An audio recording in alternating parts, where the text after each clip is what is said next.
एक छोटे से गांव के किनारे एक पुरानी और खौफनाक हवेली खड़ी थी। लोग उसे काली हवेली कहते थे। दिन के वक्त भी वहां अजीब खामोशी रहती और रात होते ही वहां से डरावनी आवाजें सुनाई देती। दरवाजे की खटखटाहट, गांव वाले कहते थे वहां एक पुरासरार साया रहता है। इसी गांव में तीन दोस्त रहते थे, अली, हमजा और जीन। तीनों शरारती थे मगर बहुत बहादुर भी। एक दिन उन्होंने फैसला किया कि आज रात वो काली हवेली का राज मालूम। गुर्ज चमक, हवा की तेज आवाज।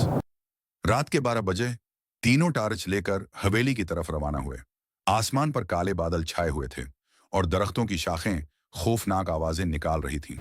जैसे ही वो हवेली के करीब पहुंचे, जिंग आलूर दरवाजा खुलने की आवाज। चर्रर, दरवाजा खुद ब खुद खुल गया। जीन ने खौफजदा आवाज में कहा, ये दरवाजा खुद कैसे खुल गया? अली ने हिम्मत करते हुए कहा, डरना मत, अंदर चलते हैं। आहिस्ता कदमों की आवाज। हवेली के अंदर हर तरफ गर्द थी और दीवारों पर लगी तस्वीरें ऐसे लग रही थीं जैसे वो उन्हें देख रही हूं।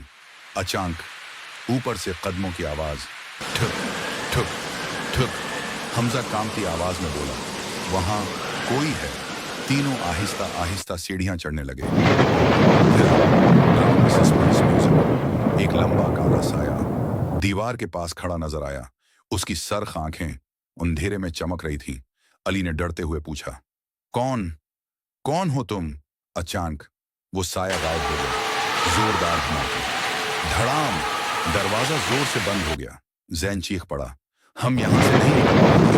ठंडी हवा, खिड़कियों के खुलने की आवाज। अचानक पूरा कमरा ठंडा हो गया और एक खौफनाक आवाज गूंजी, ये मेरी हवेली है। तीनों के हाथ कांपने लगे। हमजा ने टार्च घुमाई और सामने एक खौफनाक बूढ़ी औरत खड़ी थी। उसके सफेद बाल हवा में उड़ रहे थे और आंखें मखमल सियाह थीं। उसने गुस्से से पूछा, तुम लोग यहाँ क्यों आए हो?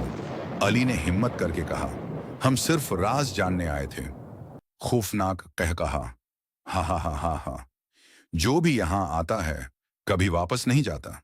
अचानक जमीन हिलने लगी और दीवारों से अजीब साए निकलने लगे। तीनों दोस्त भागने लगे लेकिन हर रास्ता बंद था। तब अली की नजर एक पुरानी किताब पर पड़ी। उसने जल्दी से किताब खोली। इसमें लिखा था, अगर अंधेरों की रूह से बचना चाहते हो तो रोशनी जलाओ। हमजा ने फौरन लाइटर निकाला और मोमबत्ती जला दी। जादुई रोशनी की आवाज। जैसे ही मोमबत्ती रोशन हुई, पूरा कमरा जोर से कांपने लगा। बूढ़ी औरत खौफनाक चीखने लगी, नहीं यही। अचानक वो साया धुएं में बदल गया और गायब हो गया। दरवाजे खुद ब खुद खुल गए। अली चीखा, भागो! तेज भागने की आवाज। तीनों पूरी ताकत से भागते हुए हवेली से बाहर निकल आए। जैसे ही वो बाहर पहुंचे, हवेली की तमाम रोशनियां बंद हो गईं और हर तरफ खामोशी छा गई। पुरासरार मौसीकी। अगली सुबह जब गांव वाले वहां गए तो हैरान रह गए। काली हवेली वहां मौजूद ही नहीं थी, सिर्फ एक खाली मैदान था। तब से ये मशहूर हो गया कि काली हवेली हर 100 साल बाद जाहिर होती है और जो भी उसके अंदर जाता है वो हमेशा के लिए बदल जाता